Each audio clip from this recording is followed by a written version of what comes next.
Esta é a pior parte. O meu nome é Sérgio Alxeredo, tenho 53 anos, sou caracterizador, ou melhor do que isso, acho que sou um artesão, que por acaso neste momento está a trabalhar mais em caracterização, mas gosto de mexer em todo o tipo de materiais ou em muitos tipos de materiais. Só isto.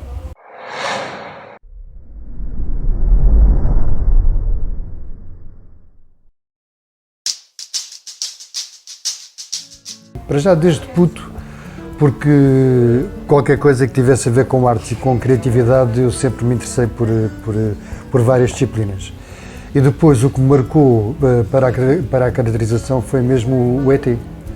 Em 82, quando ouvi o filme, percebi que era possível fazer muitas das coisas que eu imaginava. Era possível pôr aquilo a 3 dimensões e ser animado. E sempre foi os monstrinhos e a parte do fantástico, sempre foi um mundo paralelo que sempre tive muito interesse. Tive que procurar muito e claro está que a Damaia foi muito boa para mim, muito importante, porque para além de ter nascido lá, tive uma infância e tive uma juventude invejável. Houve necessidade de ser da Damaia porque a Damaia não me podia dar tudo, não é? E esta sede de conhecimento e esse tipo de informação não estava na Damaia, então tive que em 88, portanto tinha 22 anos, fui à procura de onde é que eu podia formar-me. E então houve um curso pelo Instituto Português de Cinema, onde veio um casal de espanhóis, uns craques que me vieram cá dar formação. A mim e a outras pessoas. Curiosamente, dessas 20 pessoas que tiraram o curso, só 2 é que sobrevivem nesta área. Uma delas sou eu. Somos de uma geração onde para se sobreviver era preciso saber fazer mais do que uma coisa. E então não dava só para eu dizer, olha, sem experiência nenhuma, eu sou maquilhador e quero trabalhar. Não fazia sentido porque nem sempre havia trabalho, não havia privadas, não havia nada disso, não é? E então eu tive que passar por várias disciplinas e onde tirei, por exemplo, um curso de animação sociocultural ali na Junta de Freguesia de Benfica. E então tive montes de disciplinas onde depois tive várias experiências a nível profissional, quer como um bailarino em programas de televisão e em outros sítios, em teatros e não sei o quê, onde passei também por ator, tive experiência também de construção de palcos e depois foi a própria vida que me foi encaminhando cada vez mais para a caracterização. O primeiro boom foi mesmo o Chuva de Estrelas. Curiosamente, a primeira edição do Chuva de Estrelas não fui eu que fiz e eu estava em casa e na altura a morar na Remoleira. E eu estava em casa a ver o programa e sentia inveja da boa, que gostava de ser eu a fazer ou estar a fazer parte daquela equipa de trabalho. E na temporada seguinte fui bater à porta da produtora e fui-lhes dizer que ganhava, que era muito bom e que estava habituado a ganhar muito bem. E o que era muito bom, eu acho que um dia podia ser, ou um dia quando for grande, acho que pode ser bom. O ganhar muito bem não era bem verdade. E acontece que, ok, portanto, na altura a produtora era gerida por holandeses e então a holandesa, a produtora, disse-me, então vamos fazer assim, vai haver agora um fim de semana com a mini Chuva de Estrelas e vamos fazer uma experiência, se tu gostares e se nós gostarmos, no final do fim de semana nós falamos e depois logo vemos o que é que vai acontecer assim. E então no final do trabalho ela veio falar comigo e então disse-me que, olha, gostamos muito do teu trabalho, a partir de agora o trabalho com maior responsabilidade vais ser tu a fazê-lo e em vez de ganhares isso que estavas a pensar que ias ganhar, vou-te pagar mais do que isso. Epá, foi isso. E desde o Chuva de Estrelas nunca mais parei. Eu trabalho com o Herman há 21 anos, mas antes do Herman fiz tantos programas que Um dia ainda tentei passar para o computador a quantidade de programas que fiz só para ficar registado. Depois perde-se a paciência porque foram centenas de programas ao longo destes 31 anos que já me deram ao pincel. Foi muita coisa já. Primeiro tenho que perceber muito bem o que é que eu vou fazer. Depois é perceber a melhor forma ou a maneira mais rápida, cá está, porque os tempos é tudo me interessa por tudo, é dinheiro. Os tempos que levo a chegar àquele fim. E depois é reunir o material, antes já estou previamente documentado porque tenho que se perceber, para fazer seja que boneco for, tenho que o identificar de frente, de perfil, de trás, de cima, temos que andar à volta e perceber como é que a gente consegue o melhor resultado. E depois é, sabendo não sei quantas técnicas, é tentar juntar tudo para aquele fim. O primeiro busto que eu fiz foi muito trapalhão, foi muito coxo. E eu prometo a mim primeiro, a próxima vez que eu fizer isto, vai ser feito como eu quero fazer, vai ser feito à minha vontade.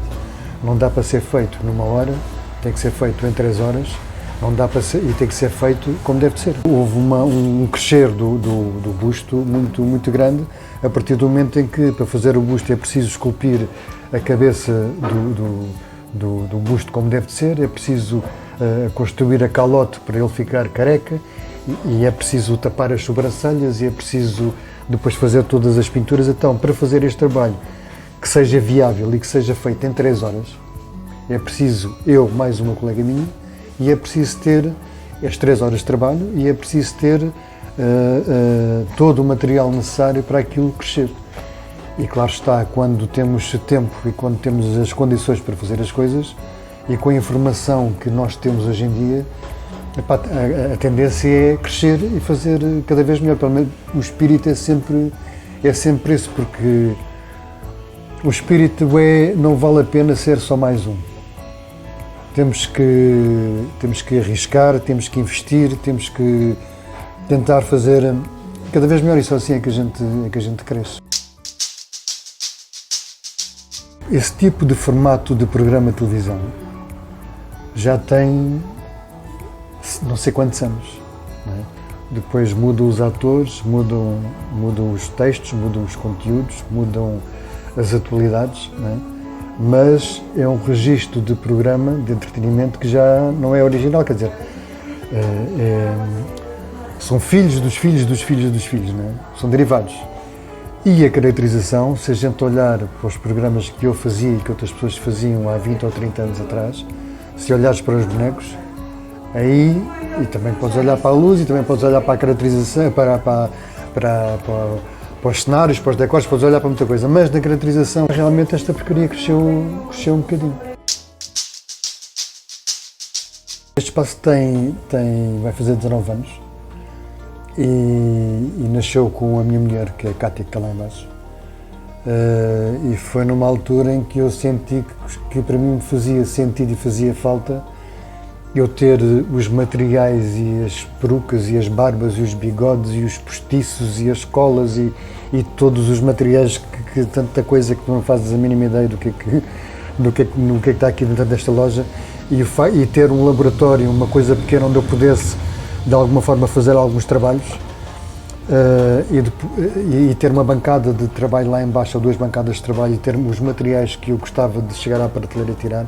Portanto, este foi o espírito, e sobretudo ter um espaço onde tivesse um laboratório, onde pudesse fazer demonstrações e cursos, e onde pudesse trabalhar a parte de cabeleireiros também, e onde tivesse um sítio para poder ter material em estoque de perucas e barbas e postiços e não sei o quê, para poder alugar e para eu poder usar no dia a dia. E depois foi muito fácil, como tem sido fácil tudo com a minha mulher, foi construir isto, né? Eu tive a ideia e depois praticamente foi ela que fez com que isto tudo fosse possível. Não, claro que não. A televisão fez sentido, ou está a fazer sentido, mas não faz até agora, mas eu tenho neste momento 53 anos, como caracterizador posso durar pá, aí até aos 60 a trabalhar em televisão, mas não me estou a ver com 60 anos a fazer quase tudo o que há para fazer em televisão. E, portanto, hoje em dia os programas é tudo mais do mesmo. Portanto, e eu tenho tido o privilégio de, hoje em dia, posso escolher, porque isto é um privilégio mesmo, é poder escolher aquilo que quero fazer. Porque a maior parte das coisas que acontecem em televisão não quero fazer e já não me apetece fazer. É por isso porque a maior parte é a maquilhagem, não é a caracterização. Portanto, quando há bons programas onde eu penso que posso investir em caracterização, aí às vezes até me apetece pagar para trabalhar, não é? Caso contrário, não. Só para teres uma ideia, há 2 anos atrás, ou há 3 anos atrás, propus um desafio a mim próprio, porque a maior parte dos desafios sou eu que ou grande parte dos desafios sou eu que os ponho a mim próprio. Que era ter uma ideia por dia. E durante 365 dias, eu todos os dias tive uma ideia por dia e todos os dias escrevi essa ideia. Portanto, só num ano, percebes? Portanto, tenho milhares de coisas que quero fazer. A anaplastologia, que é substituir ausências no corpo, que é trabalhar, fazer próteses para pessoas que não têm narizes, fazer próteses para pessoas que não tenham orelhas, que não tenham, tenham uma ausência, um dedo, uma mão. Isso é uma área que me seduz muito, que já tive 2 experiências. A última experiência até foi com um senhor de Queluz. E é uma coisa que, embora já não tenha idade para ir estudar, porque isto é uma área no ramo da medicina dentária, mas quero muito conseguir criar parcerias com cirurgiões plásticos para desenvolvermos cá em Portugal cada vez mais esta área da anaplastologia. Fazer próteses para pessoas que precisam. Está a chegar, cada vez mais eu penso que vou ter a oportunidade para isso mais daqui a 2 ou 3 anos, se calhar um bocadinho mais, que é fazer aquilo que eu quero fazer, que é desenvolver os meus projetos. Porque, como eu te disse, até agora tem sido mais ou menos, ou grande parte das coisas, fazer aquilo que me pedem para eu fazer, mas, e eu sou um privilegiado e sou das pessoas mais felizes que trabalham neste mundo, mas para ser mais feliz ainda, é fazer só aquilo que eu quero fazer. Está quase. Foi muito trabalho, foi e é, e continua a ser, muito querer, e depois o trabalho faz, trabalho e algum talento também, mas eu acho que deixei alguma marca na caracterização em Portugal, pelo menos o gajo da boina. Quem é do meio sabe quem eu sou, e porque houve uma altura que era quem é que ainda não trabalhou com o Alexandre, não era quem é que o Alexandre ainda não maquilhou ou caracterizou, era ao contrário. Não é? Contava-se pelos dedos de uma mão, se calhar, quem é que ainda não tinha, quem é que eu não conhecia ou quem é que ainda não tinha trabalhado com. Não é? Eu sou da Damaia. Da Damaia, a gente costumava brincar que era do Bronx, da Damaia. Temos este espaço aqui, as manobras de arte aqui em Lisboa, mas eu continuo a estar ligado à Damaia sempre, porque continuo a ter um espaço na Damaia onde eu faço o meu armazém, onde eu crio e faço as porcarias com barulho e com pó e com cheiros e com tintas e com... Era na Damaia que eu continuo aí, percebes? Eu ia te dizer, eu não sei como é que a Damaia está hoje. Mas nós somos de uma geração onde foi muito fixe ter morado na Damaia. Por isso é que há bocado, quando eu estava a dizer que tinha tido uma juventude e uma infância e uma juventude que os meus filhos nunca poderão chegar lá, naquela altura, só na minha parceta, já fiz as contas, fiz as contas há bocado, não foi assim há tanto tempo, mas só na minha parceta eram para aí 60 crianças. E na praceta de baixo, outras 60. E na praceta de cima, outras 60. E na praceta do outro lado, outras 60. E era tanta gente, tantas crianças, e era a da Maia antiga, não é a da Maia que hoje parte do anel dela, eu sou da Maia de cima. Toda aquela zona nova era mato, era campo, era barracas de ciganos, era burros, era a quinta onde íamos à Chinchada, quer dizer, era uma da Maia que podias brincar na rua, tinha terra, tinha cascalheira, tinha vida, percebes? E hoje a da Maia são prédios, e apesar de haver os jardins e as piscinas, isto e aquilo, não há aquele sítio bravo, mato, para a gente brincar, percebes? Não consegues jogar ao jogo do espeta, do ferro, fazer os países, não consegues jogar à macaca, não consegues fazer 3 buraquinhos para jogar ao guelas, não consegues fazer uma argola para jogares ao peão, quer dizer, há uma série de... Não há sítios para te esconderes, para jogares às escondidas, não há... há uma série de coisas que já não há.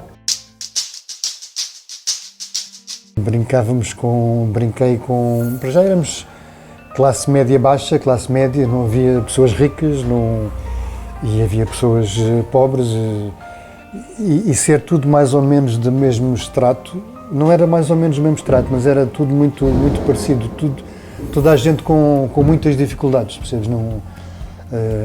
Nem toda a gente tinha pista de carros, eu nunca tive, por exemplo. Mas brincar com brancos, com pretos, com ciganos, com mestiços, e era tanta gente que tu eras obrigado a crescer eras obrigado a crescer como sou, não é?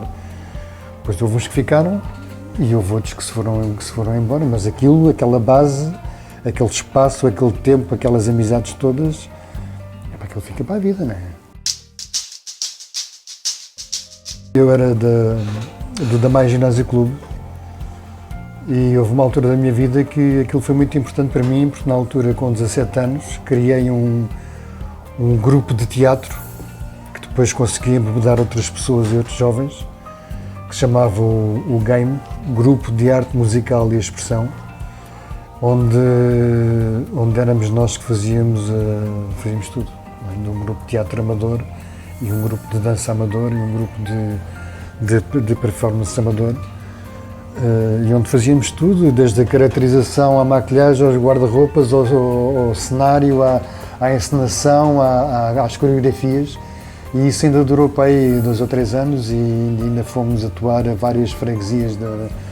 Lembro-me, fomos ao Torela, fomos a várias freguesias ali da Amadora. Mas essa altura marcou-me também porque foi um polo cultural que se desenvolveu ali no Damai Ginásio Clube e que foi muito importante para aquela gente daquela altura. Naquela altura tudo aquilo fez muito sentido.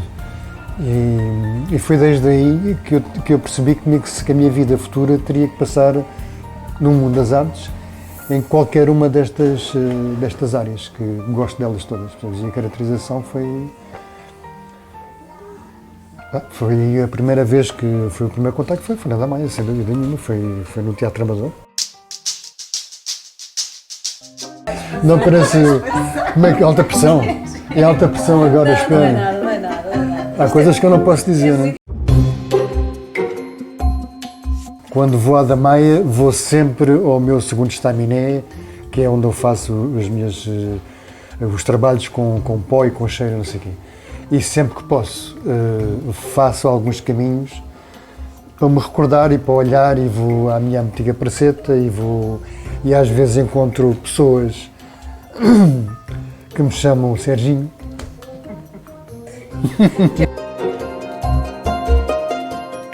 Foi, claro. Foi com 6 anos, foi a minha vizinha de lado. Sabes que eu sei tanta coisa, porque nunca conto. Claro que sim. E não foi há muito tempo, digo-te já. É porque eu conheço o Babilónia quando o Babilónia apareceu, aquilo era como ir ao Empire State Building, não era? Era uma novidade que as pessoas quase que havia aluguer de autocarros para ir a ver o Babilónia, aquilo era uma novidade. E foi o primeiro centro comercial, para isso, que não foi dos primeiros. Portanto, eu conheci o Babilónia no princípio. E hoje em dia vou ao Babilónia porque preciso às vezes de matéria-prima de cabelos. E aquilo é um grande centro comercial de cabelos e de matéria-prima para a minha profissão hoje em dia. Portanto, de vez em quando vou lá. primeiro trabalho foi na Amadora, foi. Nessa altura que eu andei à procura de saber fazer muita coisa, trabalhei nos Anjos da Noite, que era na Remoleira. E fui primeiro, como é que se diz, angariador de contratos, que andava de porta em porta na Damaia, e também tirei um curso de mediador de seguros que tentei ainda fazer com o senhor da Damaia, quer dizer, o senhor morava na Damaia. E depois de mediador passei para supervisor dos Anjos da Noite e depois passei para telefonista, era eu que atendia as chamadas durante a noite. E epá, foi uma altura, foi sobreviver. Até aos 22 anos. Olha, passo muito pela minha escola primária, porque fiz ali a primária, ali ao pé do mercado da Damaia de Cima, porque o meu estamina da Damaia é ali ao pé. E andei na Padre Himalaia, onde hoje já não é nada, acho que é um parque de estacionamento, mas o ginásio, os alentejanos e os escoteiros, e era ali a concentração, aquele espaço foi muito importante para mim também.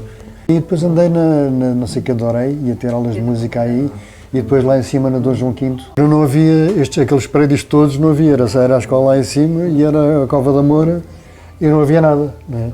Aquilo era campo de futebol, desde aquela escola até lá acima era mato, onde se fazia até corta-mato. Era muito fixe.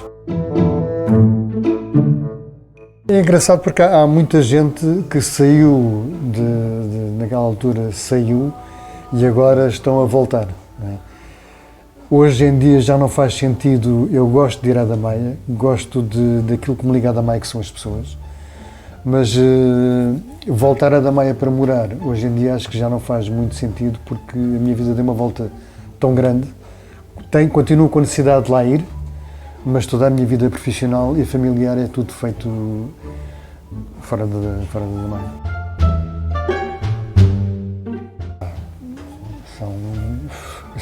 Se eu começo a enumerar, há uma série deles, mas o cigarro, depois as alcunhas, né? Já o cigarro, depois vais para o meu vizinho do lado, que é era o SEMU. Depois havia o João Paulo em frente, havia tanta gente, sei lá, começo aqui a falar em alcunhas, o Monhas, o Sosca, o Bolha, o Maneiras, o Zé Luís Reis, depois fora aqueles que já morreram, também não consigo esquecer. Pá, mas tanta gente. Da minha praceta eram 60, da praceta de baixo eram outros 60, eram centenas de crianças, não dá para esquecer. Não teria deixado construir tanta coisa. Aquilo precisa de espaço, não precisa de mais pessoas. É horrível o que eu estou a dizer. Mas a Damaia não precisava de mais pessoas, precisava de ter aqueles espaços, precisava que a população se renovasse, ok, teria que haver um compromisso, porque as coisas têm que crescer também, mas o que faz falta era aqueles, as saudades que me deixam é aqueles espaços que eu hoje chego lá e já não há nada daquilo que havia antigamente. Epá, foi um berço.